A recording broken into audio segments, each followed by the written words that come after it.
you then deploy a patch, attackers then will then start to reverse engineer that patch to work out what was changed, the difference between the two operating systems were, what files were changed, all this kind of stuff to work out what the potential exploit path is so they can work out how to develop that exploit, and then you've got an exploit window, right? Absolutely. So, you know, we've understood what a threat is now, and of course part of that is to understand how do you identify threats and how do you pull data in to be able to develop intelligence around the threats that you may be exposed to, and how do you prioritize that, and actually, is that really a threat to your organization? Of course, the intelligence lifecycle itself, you know, is made up of these stages, which, if you look at them in their kind of isolation, don't really make much sense unless you're an intelligence specialist. So, a lot of people take data and say, I've now got intelligence. Unless you can do something with that information, so you might get a feed, right, and say, here's some malicious IPs. Great. What does that actually mean? Then what are you going to do with them? What does that actually mean to my organisation? I've got some malicious IPs. Okay, well maybe we need to look at other data of sources of data. So let's look internally in the network. Are we seeing anyone connect out? Yeah, is anyone going to these? Yeah, exactly. So therefore, threats realised, right? Or are we worried about these things? Or what actually happens with these malicious IPs?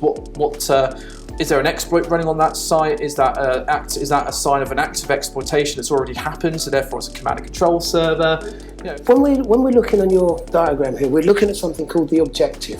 Okay, so is the objective to protect ourselves, or is the objective to find out the intelligence that we need to be able to understand the threats we're facing? We may already be exposed to it, and we need to understand where we need to look to find it, right? Because it's got through our control. So what information do we need to do from a threat hunting perspective? So this takes me into the angle of how intelligence supports threat hunting, right? Absolutely. Which is the proactive rather than reactive, waiting for an alert to go off in the SOC, which is one way of doing it. The other way is actually progressively and proactively and aggressively hunting for signs of intrusion. Knowing TTPs. Now TTPs in this particular case is knowing what to expect and how to expect it. I'm not talking about the whole playbook, but ultimately here we need to understand what's the route of the attack, initial compromise, and what's the route that might be an indicator of attack to understand that we might be exposed to this. This is basically my checklist for anything I need to do when I'm doing any kind of intelligence program.